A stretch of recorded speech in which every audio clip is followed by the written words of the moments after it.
കേരളത്തെ പുകഴ്ത്തിയുള്ള ഡോക്ടർ ശശി തരൂരിന്റെ നിലപാടിനെ പിന്തുണച്ചും പ്രതിപക്ഷത്തെ രൂക്ഷമായി വിമർശിച്ചും മുഖ്യമന്ത്രി പിണറായി വിജയൻ. കേരളം വ്യവസായ സൗഹൃദ സംസ്ഥാനമാണെന്നും അത് നേട്ടമാണെന്ന് പറയുന്നതിൽ ചിലർക്ക് വല്ലാത്ത പ്രശ്നമുണ്ടെന്നും മുഖ്യമന്ത്രി. കേരളത്തിന്റെ വ്യാവസായിക വളർച്ചയെക്കുറിച്ചുള്ള ശശി തരൂരിന്റെ പ്രതികരണം സ്വാഭാവികമാണെന്നും മുഖ്യമന്ത്രി പറഞ്ഞു. പ്രതികരണത്തിലേക്ക് ആദ്യം. നമ്മുടെ നാട്ടിലെ ഇത്തരം നേട്ടങ്ങൾ അത് നാടിൻ്റെ നേട്ടമാണല്ലോ, കേരളത്തിൻ്റെ നേട്ടമാണല്ലോ.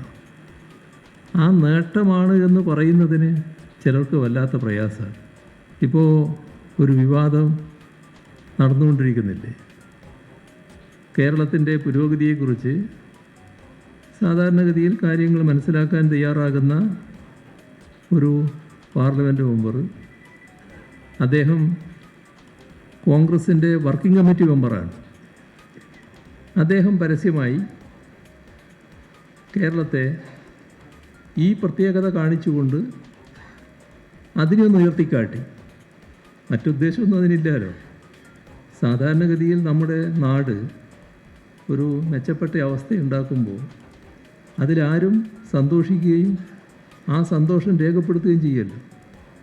ആ സ്വാഭാവിക പ്രക്രിയയാണ് ഇവിടെ ഉണ്ടായത്. പക്ഷേ ആ സ്വാഭാവിക പ്രക്രിയ ഇവിടെ നടന്നു വരുന്ന നശീകരണ പ്രക്രിയയുടെ ഭാഗമല്ല. അതാണൊരു പ്രത്യേകത. സജോ ദേവസ്യുണ്ട് കൂടുതൽ വിശദാംശങ്ങളുമായി. സജോ, ശശി തരൂരിനെ പിന്തുണയ്ക്കുന്നു, പുകഴ്ത്തുന്നു മുഖ്യമന്ത്രി. എന്തൊക്കെയാണ് ഇതിൽ നിന്ന് നമുക്ക് ഇങ്ങനെ വിലയിരുത്താം മുഖ്യമന്ത്രിയുടെ പ്രതികരണത്തെ? സജോ. കീർത്തന, ശശി തരൂരിൻ്റെ നിലപാട് ഏതായാലും സർക്കാരിനും ഭരണകക്ഷിക്കുമൊക്കെ വലിയൊരു ആയുധമായി മാറിയിരിക്കുന്നു. ആ കാര്യത്തിൽ കേരളം വ്യാവസായിക സൗഹൃദ രംഗത്ത് നിക്ഷേപകങ്ങൾ ആകർഷിക്കുന്ന കാര്യത്തിൽ വലിയ നേട്ടമുണ്ടാക്കി എന്നതടക്കമുള്ള കാര്യങ്ങളിൽ സർക്കാർ ഇതിനകം പറഞ്ഞുകൊണ്ടിരുന്ന കാര്യങ്ങൾക്ക് ഒന്നുകൂടി ബലം പകരും വിധമാണ് ശശി തരൂരിൻ്റെ ലേഖനവും തുടർന്നുണ്ടായ വിവാദങ്ങളും ഒക്കെ ചർച്ചകളും അദ്ദേഹം നിലപാട് വിശദീകരണവും ഒക്കെ നമ്മൾ കണ്ടതാണ്. അത് മുഖ്യമന്ത്രി തന്നെ ഇപ്പോൾ പലതവണ ആവർത്തിച്ചു പറയുന്നു. ഏറ്റവും ഒടുവിലാണ് കേരള പോലീസ് പെൻഷനേഴ്സ് അസോസിയേഷൻ്റെ കണ്ണൂരിലെ പരിപാടിയിലും അതോടൊപ്പം തന്നെ അദ്ദേഹം ഈ നിലപാട് കഴിഞ്ഞ ദിവസം അടക്കം വിശദീകരിച്ചതാണ്. അക്കാര്യത്തിൽ ശശി തരൂരിൻ്റെ നിലപാടുകളെ പിന്തുണയ്ക്കുന്നു. കേരളത്തിന് നേട്ടം ഉണ്ടാകുന്നത് കേരളത്തിൻ്റെ ആകെ നേട്ടമാണ്. അതിൽ പക്ഷേ പ്രതിപക്ഷത്തെ കടന്നാക്രമിക്കുകയാണ്. പ്രത്യേകിച്ച് കോൺഗ്രസിലെ ചില നേതാക്കളെ, പ്രതിപക്ഷ നേതാവിനെ അടക്കം കടന്നാക്രമിക്കുകയാണ്. പ്രതിപക്ഷ നേതാവ് എന്നാൽ നിയമസഭയിലെ പ്രതിപക്ഷ നേതാവാണ്. പക്ഷേ കേരളത്തിൻ്റെ ആകെ പ്രതിപക്ഷ നേതാവ് എന്നതിന് അർത്ഥമില്ലല്ലോ എന്ന് മുഖ്യമന്ത്രി ചോദിക്കുകയാണ്. നാടിന് വലിയ നേട്ടം ഉണ്ടായിട്ടുണ്ട്. ഈസ് ഓഫ് ഡൂയിങ് ബിസിനസ്സിലും വ്യവസായങ്ങൾ ആകർഷിക്കുന്നതിലും നിക്ഷേപ സൗഹൃദ സംസ്ഥാനം എന്ന നിലയിലുമൊക്കെ വലിയ നേട്ടം, പുരോഗതി കൈവരിക്കാൻ കഴിഞ്ഞു. അത് നാടിൻ്റെ ആകെ സന്തോഷമായി വിലയിരുത്തപ്പെടേണ്ടതാണ്. നാടിൻ്റെ പൊതുവായ പുരോഗതിയാണ്.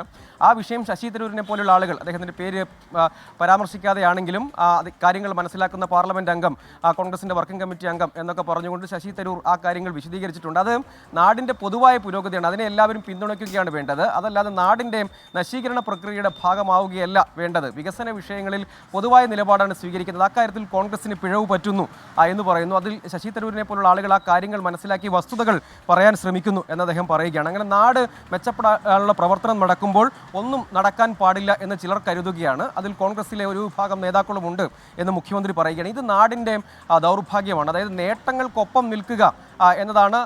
മറ്റ് രാഷ്ട്രീയ വിയോജിപ്പുകൾ ഉള്ളപ്പോഴും നേട്ടങ്ങളെ ഇകഴ്ത്തി കാണിക്കുക, നാടിൻ്റെ നേട്ടങ്ങളെ ഇകഴ്ത്തി കാണിക്കുക എന്നത് നാടിൻ്റെ പ്രതിപക്ഷമാവുക എന്നതെല്ലാം ജനങ്ങൾക്കൊപ്പം നിൽക്കുന്നത് ആ നിലപാടിനൊപ്പമാണ്. LDFനോട് വിരോധമായിക്കൊള്ളൂ, പക്ഷേ നാടിനോട് അല്ലെങ്കിൽ കേരളത്തിനോട്, സംസ്ഥാനത്തെ പൊതു താല്പര്യത്തിന് വിരുദ്ധമായ നിലപാടുകൾ സ്വീകരിക്കരുത് എന്നുകൂടി പറയുകയാണ്. അതായത് ഈ വിഷയത്തിൽ ശശി തരൂർ ഉന്നയിച്ച കാര്യങ്ങൾ സർക്കാരിനെ സംബന്ധിച്ചും CPMന് പൊതുവിലും അതൊരു രാഷ്ട്രീയ ആയുധമായി, അല്ലെങ്കിൽ ആ കാര്യങ്ങൾ ഇതുവരെ സർക്കാർ വാദിച്ചുകൊണ്ടിരിക്കുന്ന കാര്യങ്ങൾക്ക് ബലം പകരും വിധം കാര്യങ്ങൾ വളർന്നു വരുന്നു. കോൺഗ്രസിനകത്തൊരു അപ്രതീക്ഷിത വിവാദമായി അത് വരികയും തരൂരിനെ തള്ളിപ്പറയുന്ന നിലപാട് പ്രതിപക്ഷ നേതാവ് അടക്കമുള്ള നേതാക്കൾ സ്വീകരിക്കുകയും ഒക്കെ ചെയ്തു. പക്ഷേ സർക്കാരിനെ സംബന്ധിച്ചിടത്തോളം ഈ വിഷയം ഒരായുധമാകുന്നു. അവരുടെ വാദങ്ങൾക്ക് കൂടുതൽ ബലം പകരുന്നു. അത് ആവർത്തിച്ച് ഉന്നയിക്കാൻ ഒരു സാഹചര്യം രൂപപ്പെട്ടിരിക്കുന്നു. അതാണ് മുഖ്യമന്ത്രിയുടെ പ്രതികരണത്തിൽ നിന്ന് വായിച്ചെടുക്കാൻ കഴിയുന്നത്.